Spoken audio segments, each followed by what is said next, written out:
are you doing today? I hope you're all doing all right. I'm Gerald, Ginger Gerald Stitcher. If you don't know that, you're either lost or you're new to my channel. So welcome. If you're lost, you might have missed the wrong turn and you might want to go back and turn around and, figure out where you're going. Anywho, this channel is all about crafting, cross stitch, knitting, gardening, because gardening is a type of craft. And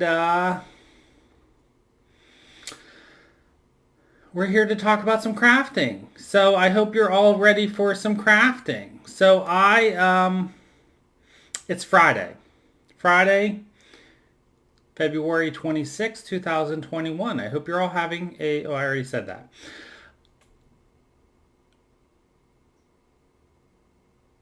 And I just lost my train of thought. So let me grab a drink of coffee. It is now 5 o'clock in the evening.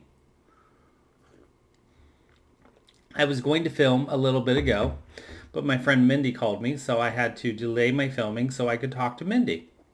Hi, Mindy, but I'm sure she's not watching this anymore because she doesn't usually watch my channel anymore.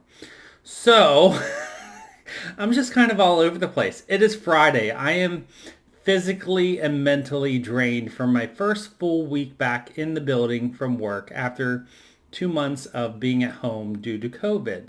But I survived. I made it. I am home now. I'm going to relax and have a nice crafting evening along with maybe some playing of computer games. I don't know. It was a lot of fun today at work though, because I did get to talk about gardening a little bit at work. So under my supervision, I am the high school supervisor of an approved private school in New Jersey. And in my role is similar in the New Jersey framework. My role is kind of like an assistant principal. So I supervise a department of 17 classrooms. Part of that is a vocational program.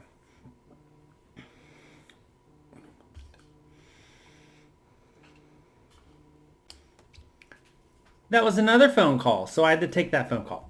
Anywho, so I think I was talking about at work, I supervise about 17 classrooms. Part of it is a vocational program, and under that vocational program is also a greenhouse. We have a full-blown greenhouse, and unfortunately with COVID and all of our restrictions, we haven't really been able to use the greenhouse since I became the high school supervisor. So this year we're looking at ways that we can grow the greenhouse program, pun intended, and look at ways that we can incorporate different techniques and things in the program that we never used to use before. So it was really a lot of fun to look through the greenhouse, and basically there's nothing there except for some 20-year-old aloe plants, which are kind of cool, but also not looking all that hot right now, but they are in bloom. Maybe next week, if I remember, I will run over and take some pictures for you all so you can see what those look like. And it'll be kind of fun to talk about that. I'm looking forward to seeing how the program progresses, and I'm trying to have small visions and not big grand visions, because it takes a lot to put something like that off the ground and slowly and surely build up the program over time. So that's something I got the fun to do, obviously, since, I love gardening and flowers and everything like that. And speaking of gardening and flowers, I have one here to show you today. So this is my begonia so my friend, who I speak of all the time as my friend, got this at work last year for Mother's Day, who is not a mother nor a female. So my friend Sam got this at work last year for Mother's Day. Not sure why he got one, but he obviously does not have, not obviously because you don't know about him. He does not have the lighting in his home to really take care of most plants. He has one plant, he has one Thanksgiving cactus that is the same age as that one, but is about half the size because of the lighting. But we have been getting it to bloom this year, which is great. And so he gave me the begonia last year, and this is about 3 times the size of what it was last year. But last year I didn't know anything about begonias. And last year I really didn't like begonias, but I was like, oh yeah, I'll take it, whatever. I'll put it in a pot and grow it. And thinking that last year thinking that they're outdoor plants, but in reality, they are very much an indoor plant as well. And after watching YouTube videos in the last week that I've been binging, they are very much an indoor plant as well. And I've been taking care of them wrong for a very long time. I've been cutting it back and just maintaining it in a small pot, and not realizing that they can become very nice big bushy plants that are very quite beautiful. So I am hopefully going to I mean, it's looking great already, since I just recently put it in this pot, which is a little bit bigger than the pot it was in before. It's already starting to fill out nicely. You can see it has it has some new growth on it. It has lots of great blooms on it already this year, and which this was not blooming through the summer. So it only just started blooming here in the last 2 weeks, I think. And so I'm really excited to see how this looks now here in in a month or so, now that I know that I don't need to cut it back. So here's my begonia. I think this is the nicest view over on this side. Here we go. Anywho, just a little plant. One of my many plants that I know you all like to hear about my plants. I had another question about, I do use the Miracle Grow potting mix because that's inexpensive and easy for me to grab here at my local box stores, which automatically has fertilizer in it whenever you plant your plants. But I was also asked, do I feed my plants?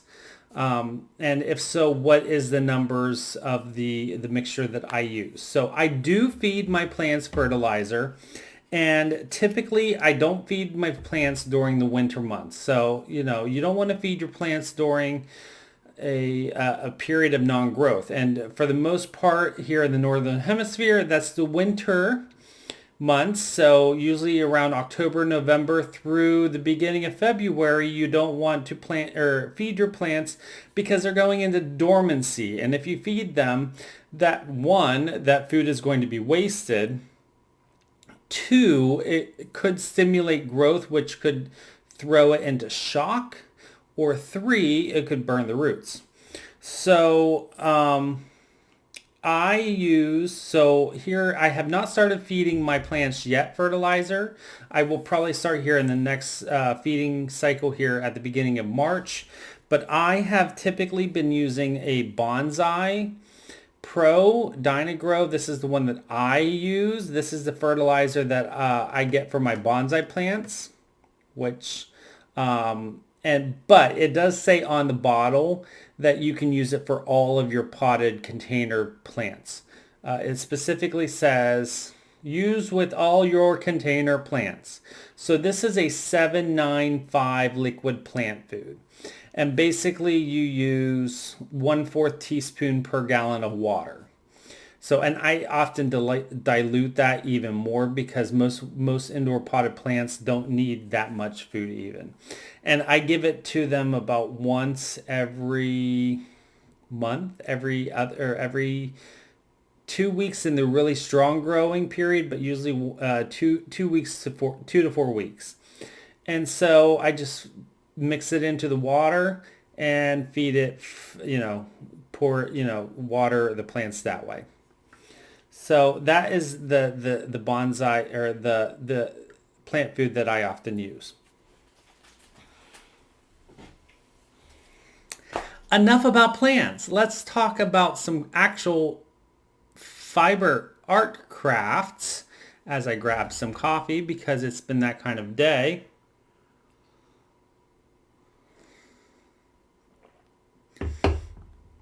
So, oh, I didn't grab something. Let me go grab one other thing.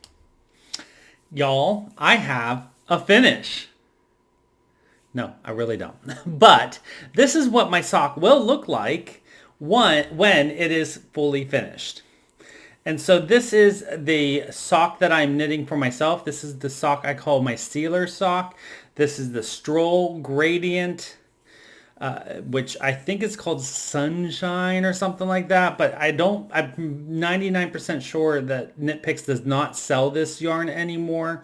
I got it during a clearance event. However, this is what it looks like this is what my sock will look like when it is complete. So there it is. Again, it's a toe-up sock using the German short row heel. I was also asked in a earlier comment from another video, how did I learn how to do the German short row heels, or how did I learn how to do my heels? I watch YouTube videos. I look up YouTube videos and I just watch all the different free video content out there on how to do the different techniques that I want to learn. I don't have anyone in particular that I like. However, I do really like Very Pink Knits tutorials. She does great tutorials. However, the German short row heels tutorial that I used was not one of hers. So I do use German short row heel for German short row heel, rounded toe, and this is just a very basic sock with a 2x2 rib for the cuff. I don't follow a specific written out pattern for my socks because I've knit enough that I just know how I like my socks to be. So here is the actual sock that I was working on last night and what I worked on yesterday in yesterday's video. So I think I put in another 6 or 8 rows. And here is where I've gotten to so far. So obviously it's not a completed sock. But the fact that the toe is done and it's on the needles, I actually want to knit on this sock now. So I will actually want to get more progress on this because I want to get this yarn done. I want to get this pair of socks done. And I want to be able to wear these socks, but I don't like knitting with this yarn. It's not my favorite yarn to knit with. I have other yarn that I do want to knit with, so I want to get these socks done so then I can pull out other yarn and knit with that. So I'm really going to focus on trying to get this sock done so I can knock it out. So there is my sock. Next up, I did some stitching. So I did do a little bit more stitching on my Little House Needleworks coming to America. And I still haven't decided what I want to do with this whole thing up here that I've talked about in the last couple episodes. If you want to know what I'm talking about, go check out those episodes before. So last night I went ahead and stitched Philadelphia. So all I did was stitch the word Philadelphia. It actually took a little bit longer than I thought it was going to take. But now the word Philadelphia is done.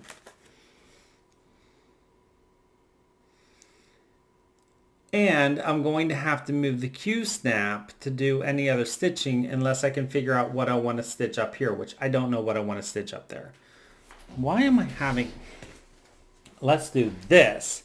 How does that look? I don't know why I was having issues with the camera and holding everything the other way. So I have the word Philadelphia done. I think that looks great. I'm really pleased with how that looks. So from there, I think I'm going to put this one away for a little bit. I do need to move the Q-snap, so I'm probably going to move the Q-snap, put this one away, and I'm going to pull out... Tomorrow is Saturday, which means that I'm probably going to stitch on a few things. So one of the things that I'm going to stitch on, I think, is going to be my Long Dog samplers. Le Jardin de Plaisir. Say that 3 times fast. And so here is where it is as of right now. And I know everyone's like, oh, that does, the color does look great on that. It's not actually showing up the way that it should in real life, but I do love the way that it's stitching up. So that is my progress so far, and that is what it looks like. So I'm just up here in the top left-hand corner. Again, I'm using DMC 3866.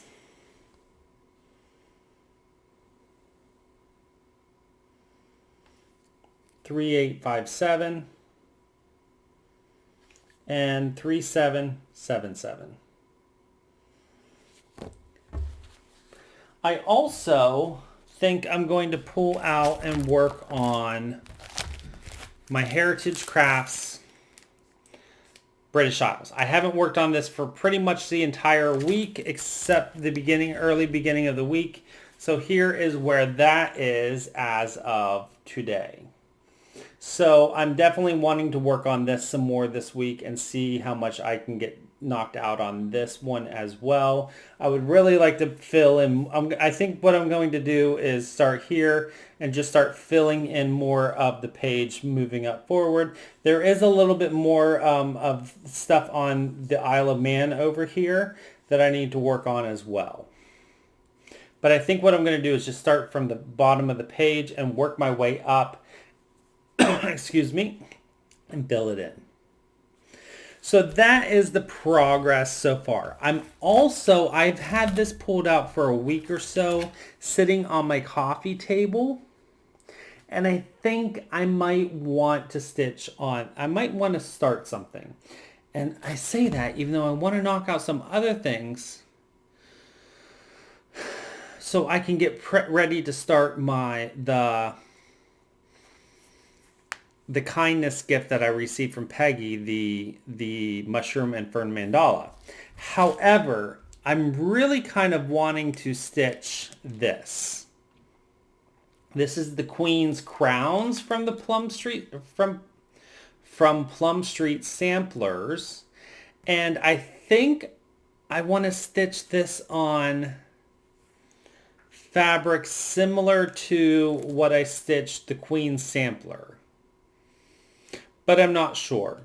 So I do have this setting out. I do have old linen because that came in my order from Exude Designs, which, by the way, I still haven't received my Exude Designs order or have any update on tracking since I last talked to you about that over a week ago. However, I'm kind of thinking about stitching this on old linen as well from Exude Designs, but I'm not sure if that's what I want to do. So I might pull out that linen and do a floss toss, but then maybe I'll do something completely different. Maybe I'll stitch this on 56 count because I have some 56 count that might work really well in a lighter shade. Who knows? So anyways, that's what I have for you today. I hope you all have a great evening. Happy Friday. I hope you have lots of stitching, crafting, knitting, gardening, excitement for the weekend planned. And until I see you tomorrow, enjoy, happy stitching, and as always, don't forget to always be creative.